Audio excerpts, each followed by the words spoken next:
요즘 우리 사회는 여러분 지금 눈으로 보고 계시고 듣고 계시고 우리가 잘 알고 있지만 정말 그 어느 때보다도 부패와 타락의 운상처럼 변해가고 있다는 그런 모습을 봅니다.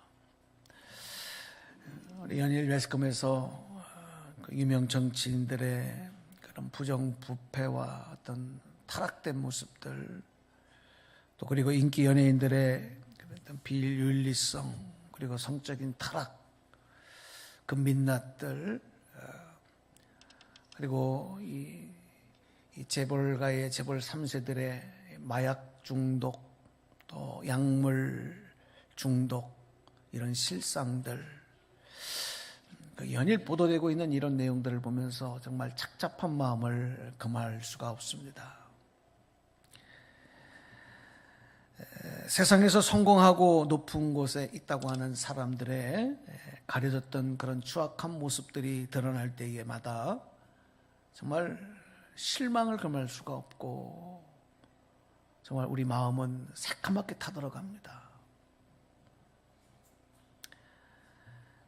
이렇게 새까맣게 타들어가는 것은 우리들의 마음뿐만이 아니라 또 지난주 강원도 지역 또 전국적으로 일어났던 많은 산불들로 인해서 정말 여의도 면적만큼이나 많은 엄청난 그런 우리의 국토가 잿더미로 변하는 이런 가슴 아픈 일들도 우리가 바라봐야 했습니다.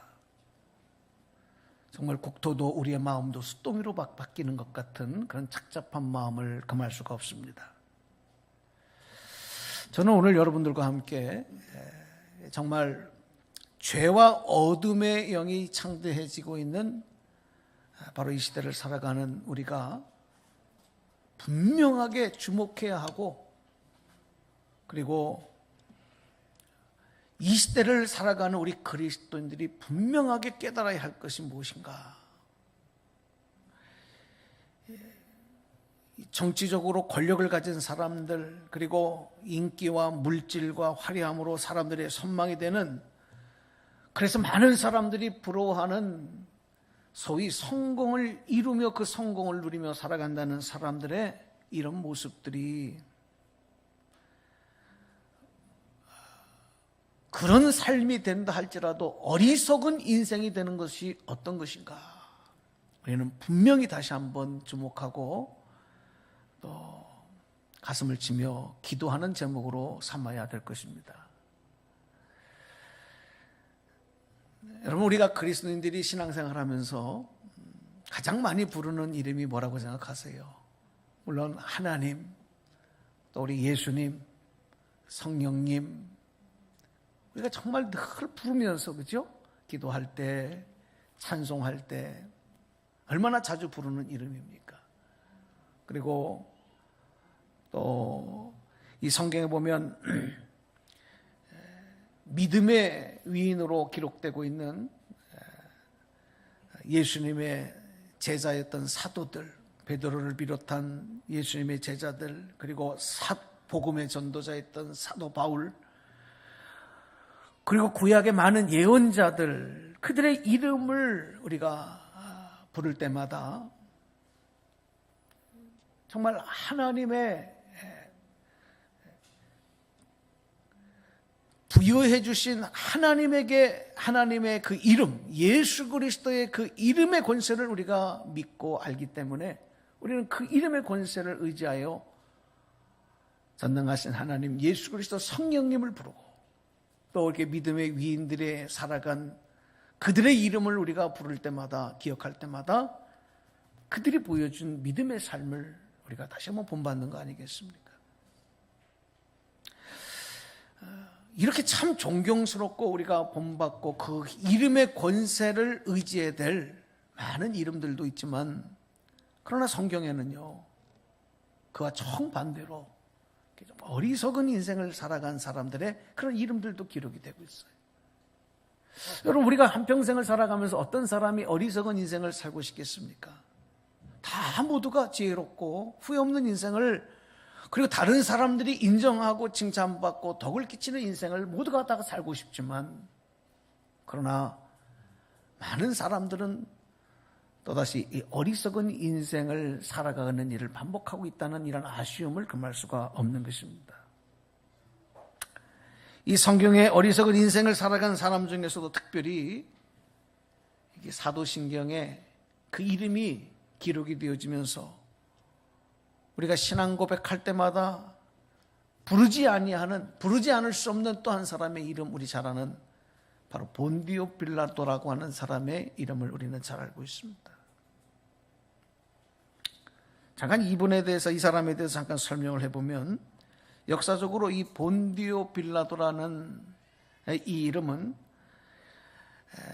그 원명은 라틴어로는 우리가 폰티우스 필라투스 이렇게 부릅니다. 여러분 배너를 보시면, 배너 영화 아시죠? 그 배너 영화의 영화상에서 그 경기를 주최하는 바로 그 유대의 총독이 바로 이 폰티우스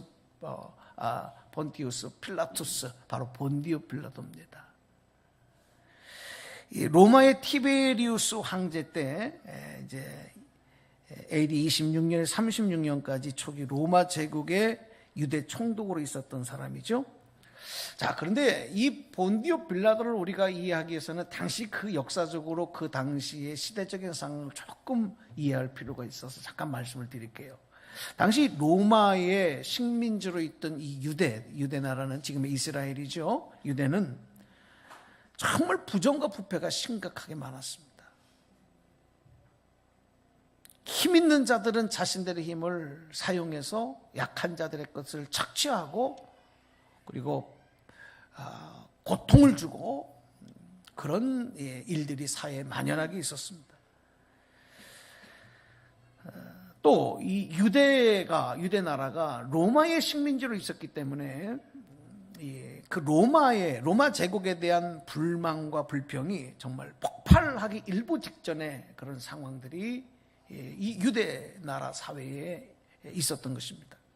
당시에 이런 상황에서 로마의 유대 총독으로 이제 오게 되고, 또 그 자기 직임을 감당했던 이 빌라도는 로마 정부를 대표하는 최고의 법적인 결정권자였고,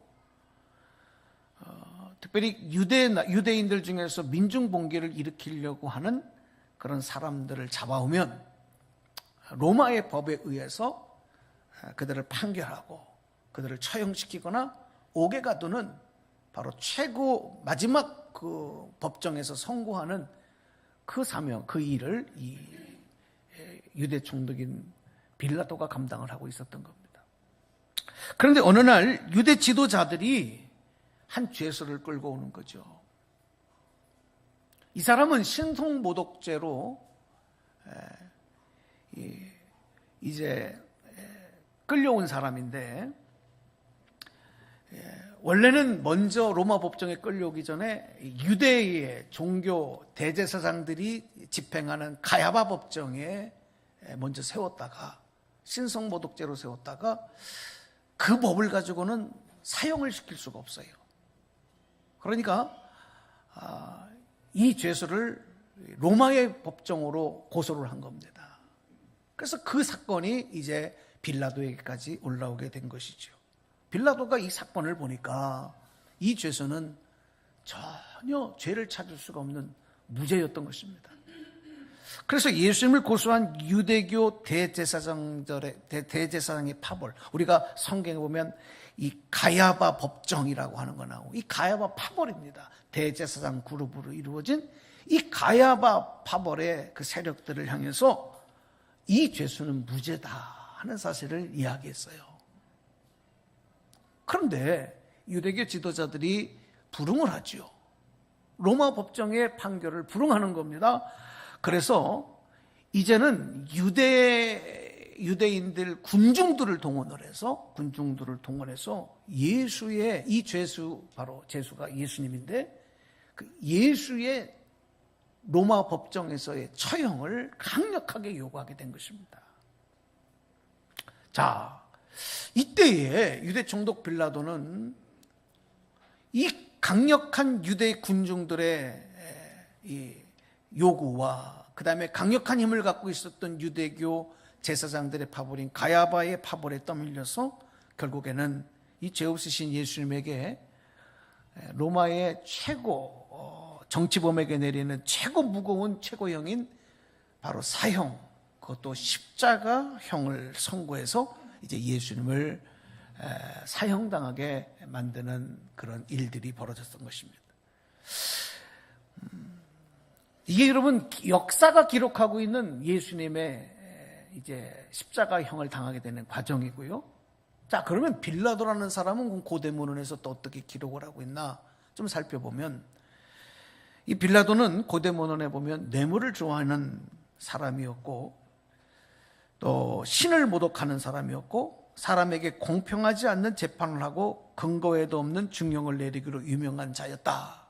이렇게 빌라도에서 기록하고 있는 문헌들을 찾아볼 수 있는 겁니다. 또 빌라도는 유대 총독으로 부임한 직후에 로마 황제의 흉상을 그려진 이 로마 군기를 앞세우고 예루살렘으로 진군해서 로마 군대 입성을 반대하는 유대인들에게 5일 밤낮을 창각함으로 학살하라고 하는 명령을 내리는 만행을 저지르다가 결국은 이 유대인들의 그 저항에 밀려서 예루살렘의 로마의 그런 본부를, 로마 군대의 본부를 두지 못하고 이 가이사랴고 하는 지역에 로마 군영의 본부를 두고 머무르면서 이 유대의 이 폭정을 행사한 총독으로 이 고대문헌은 기록을 하고 있습니다. 자, 우리 기독교 입장에서 보면 이런 이 본디오 빌라도는 이후에 사도들의 신앙 고백에 예수님을 사형시킨, 예수님을 죽게 한 주범으로 기록이 되죠. 그래서 초기 기독교부터 지금까지 바로 우리는 신앙 고백할 때마다 예수님의 죽음을 생각하마다 본디오 빌라도의 폭정 아래서 본디오 빌라도에게 죽음당하신 예수님을 고백하면서 정말 이 어리석은 인생을 살아간 대명사로 불려지는 기독교 역사의 가장 치욕적인 인물이 되고 말았던 것을 우리가 다시 한번 생각해 볼 수가 있습니다. 자, 그러면 우리가 이 빌라도에게 손가락질하고 돌팔매만 던질 것이 아니라 우리도 어리석은 인생이 되지 말아야 되지 않겠습니까? 그러면 왜 이 빌라도가 어리석은 인생이 되었는지 그 이유에 대해서 한번 잠깐 몇 가지만 여러분과 나누면서 은혜 나누려고 합니다. 자, 우리 한번 첫 번째 보실까요? 한번 다 같이 소리내서 읽어보겠습니다. 시작. 끝까지 진리편에 서지 못하는 무책임성 때문입니다. 어리석은 인생이 되는 첫 번째 이유는 끝까지 진리편에 서지 못하는 무책임성.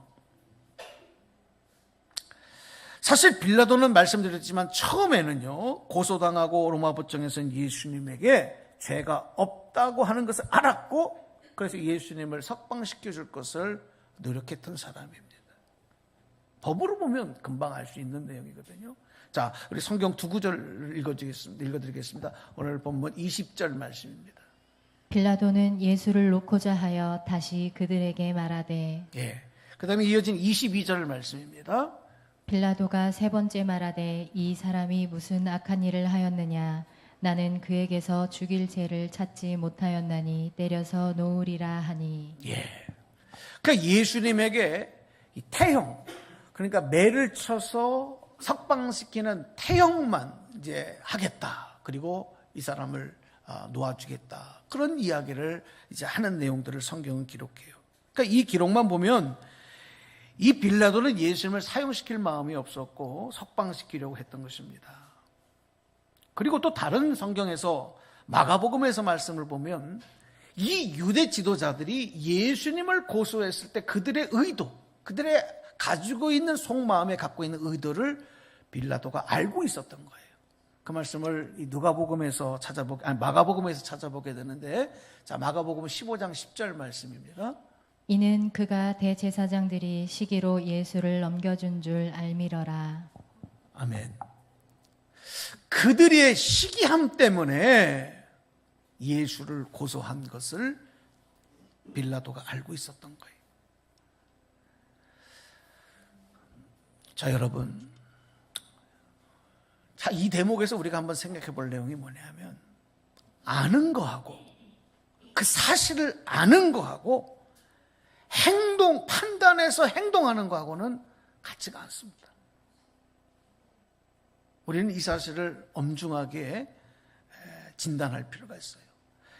이 사실을 아느냐 하는 것하고 그것을 판단하고 행동하는 것은 꼭 같이 이루어지지 않는다. 빌라도는 자신이 사실을 아는 것으로 공의의 편에 서지 않았습니다. 진리 편에 서지 않았습니다. 자신의 권한과 책임을 온전히 행사하지 않았습니다. 오히려 예수님을 무고죄로 고소한 이 유대교 지도자들에게 죄를 물어야 되는 상황이었습니다. 그러나 최고 판결권자였던 이 로마 유대 총독 빌라도의 판결은 어떤 것이었습니까? 전혀 반대로, 자신이 알고 있던 사실과는 전혀 반대로 예수님에게 사형 선고, 그것도 가장 무거운 십자가형을 선고하고 말았던 것입니다. 사실 우리 역사 속에서도 보면 이 무고한 사람들을 법의 이름으로 자신들의 권력과 힘을 이용해서 진리와 공의의 판결이 아닌 불의의 판결을 내림으로 인해서 정말 무고한 시민들이, 무고한 국민들이 죽음을 당하고 고통당하게 한 가슴 아프고 정말 부끄러운 역사들이 우리의 역사 속에서도 있었어요.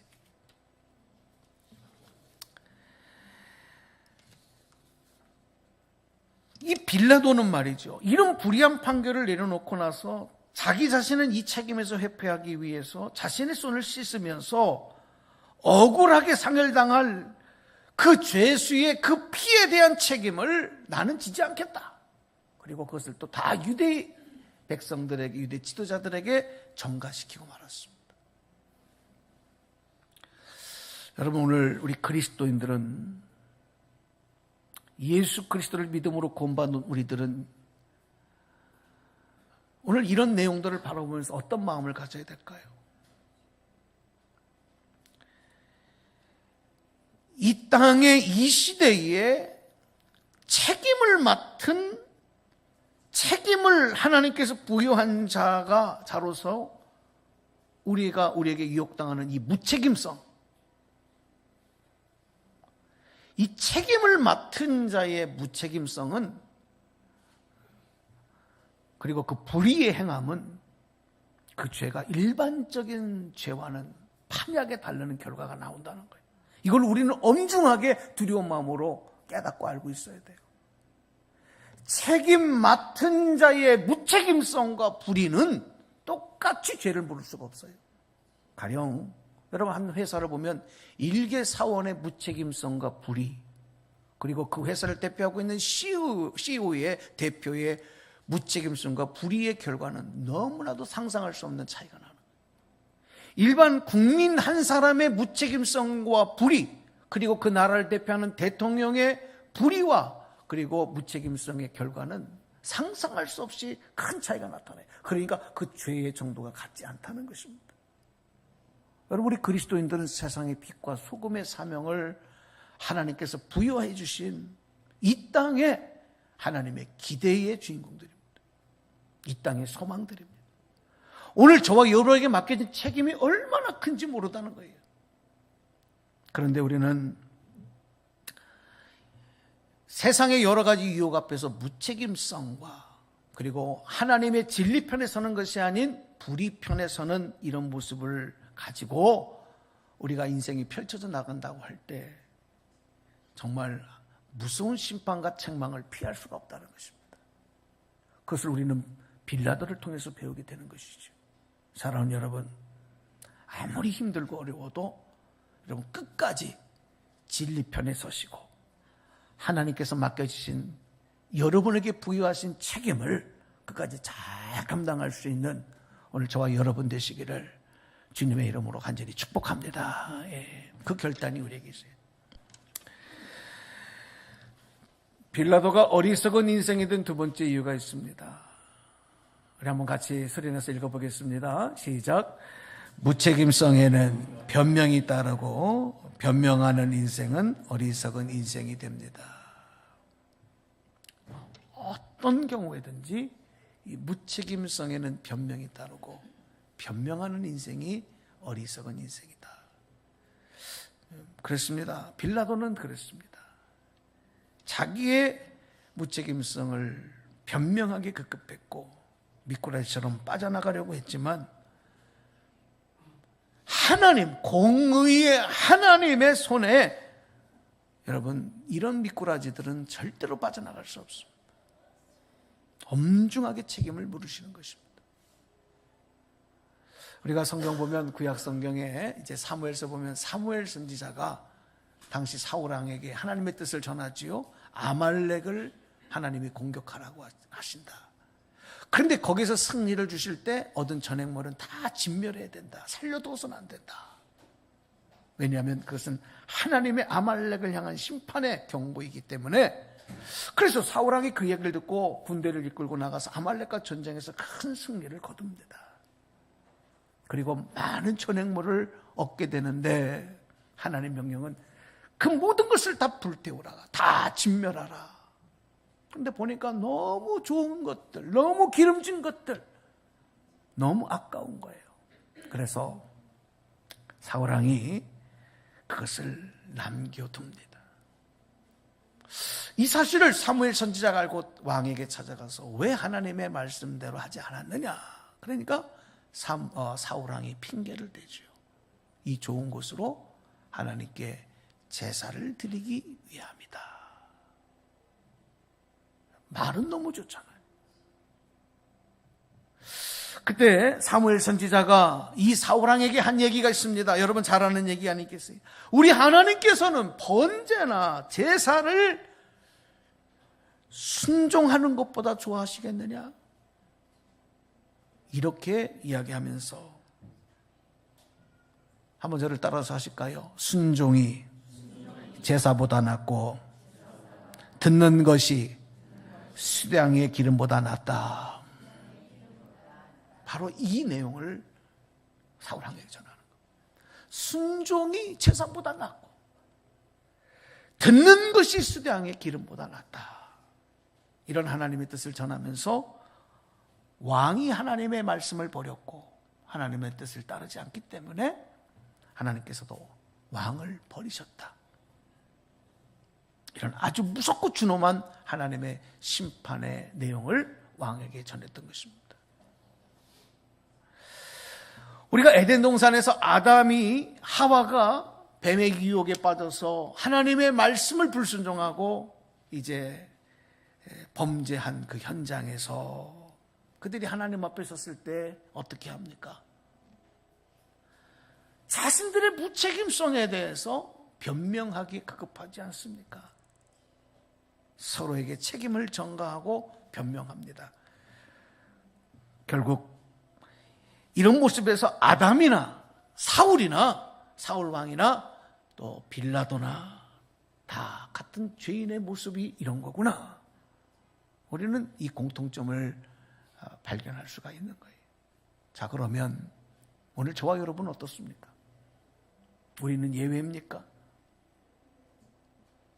예배자로서 이 시대의 빛과 소금으로서 예수 그리스도의 향기를 나타내려고 세워주신 하나님께서 우리에게 주신 이 책임성에 대해서 무책임하고 우리도 이것 때문에 우리가 못했어요. 이것 때문에 할 수 없어요. 이것 때문에 나는 할 수가 없었어요. 라고 하는 이 핑계가 과연 하나님 앞에 통할 수 있는 내용이냐. 결국 하나님께서는 자기에게 축복과 은혜와 신뢰함으로 맡겨주신 그 책임, 결정권을 온전히 사용하지 못하고 불의하게 사용하고 그 무책임에 변명하게 급급했던 바로 이 아담과 하와를 에덴 동산에 추방시키셨고 사울 왕에게는 그 왕권을 빼앗고 그 사울 왕의 가문이 몰락하는 심판을 내리셨고 빌라도는 인류 역사의 계속적인 저주받은 그런 어리석은 인생의 삶을 살아간 사람으로 불려지도록 그렇게 만들어 놓으셨다는 것을 우리는 분명하게 기억할 수 있는 것입니다. 그래서 여러분, 우리 그리스도인들은요, 끝까지 진리 편에 설 수 있는 믿음으로 용기로 무장해야 될 줄로 믿습니다. 그래서 우리는 하나님 앞에 그런 판단을 주시고 그렇게 결정할 수 있는 행동의 의지들을 달라고. 이게 우리의 의지 가지고 되지 않으니까 되지 못할 때 하나님 변명하게 급급한 인생을 반복하지 말고 정말 하나님 앞에 기도하며 엎드리는 자세를 우리는 결코 잊어서는 안 되는 것입니다. 바라기는 여러분 날마다 십자가 앞에 머리 숙이고 엎드리고 변명이 아닌 믿음의 고백으로 더 무장하며 나가시는 저와 여러분 모두가 되시기를 주님의 이름으로 축원합니다. 마지막 세 번째 한 가지만 더 말씀 보겠습니다. 자, 읽어보겠습니다. 시작. 자신의 안위와 명예를 위해 공의를 버리는 것. 이게 바로 어리석은 인생이 되는 원인이요 이유다 하는 겁니다. 이 빌라도가 이런 잘못된 결정을 내린 이유를요, 성경은 분명하게 기록을 하고 있어요. 다 성경 구절 한 것부터 다시 보겠습니다. 마가복음 15장 15절 말씀에 기록되고 있거든요. 자, 보십니다. 빌라도가 무리에게 만족을 주고자 하여 바라바는 놓아주고 예수는 채찍질하고 십자가에 못 박히게 넘겨주니라. 빌라도 총독은 예수님을 석방시키면 백성들이 폭동이라도 일으킬 그런 기세, 이때에 판단하는 겁니다. 자, 그러면 이 한 사람 때문에 폭동이 일어나서 골칫거리가 생기고 또 자기의 유대 총독이라고 하는 이 자리도 위태함을 받는 이 일을 내가 감당할 것이냐, 아니면 이 한 사람, 죄 없는 한 사람을 희생시킴으로 이런 사태를 진전시켜서 자기 자린도 보존하고 명예도 지키고 사회도 안정시켜야 되는 이 일을 해야 될 것이냐. 결국은 이런 고민 속에서 빌라도는 공의를 저버리고 예수님을 십자가에 못 박으라. 그래서 예수님이 채찍질 맞도록 태형과 동시에 사형선고까지 가중한 벌을 또 심판을 내리게 된 것입니다. 저는 오늘 이 말씀을 준비하면서 그런 마음으로 주님께 기도했습니다. 하나님, 이 유혹은 비단 빌라도에게만 있는 유혹입니까? 오늘 우리도 너무나도 쉽게 들어갈 수밖에 없는 유혹 아닙니까? 하나님, 주님 앞에 기도하지 않을 수가 없었습니다. 여러분 안 그렇습니까? 여러분이라고 한다면 소를 희생시켜 대유익을 주는 일을 판단할 때 정의와 진리와 공의 편에 서서 그 일을 감당할 수 있는 용기가 과연 우리에게 얼마나 있을까 하는 겁니다.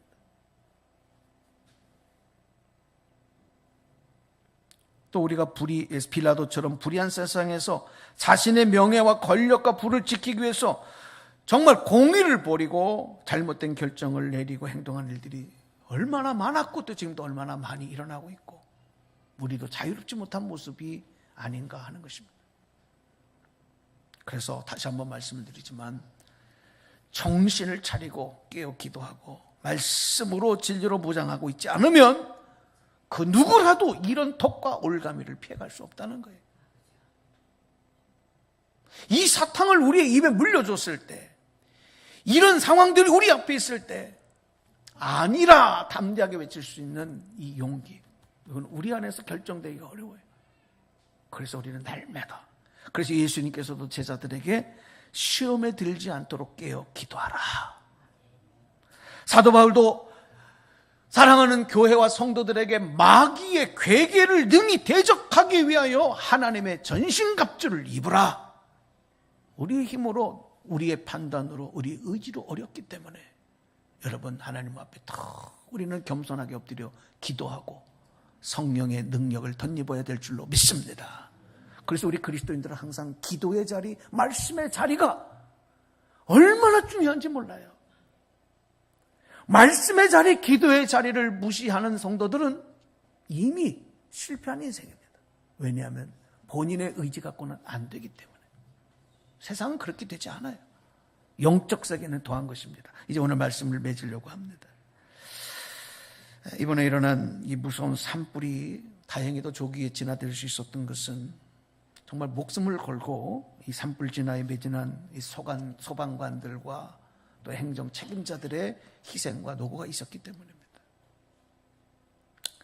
저는 바라기는 유혹 많고 이 어둠의 세력과 불의가 점점 더 깊어가고 점점 이 강풍과 더불어서 확산되어져 가는 그 무서운 산불을 우리가 보았지 않습니까?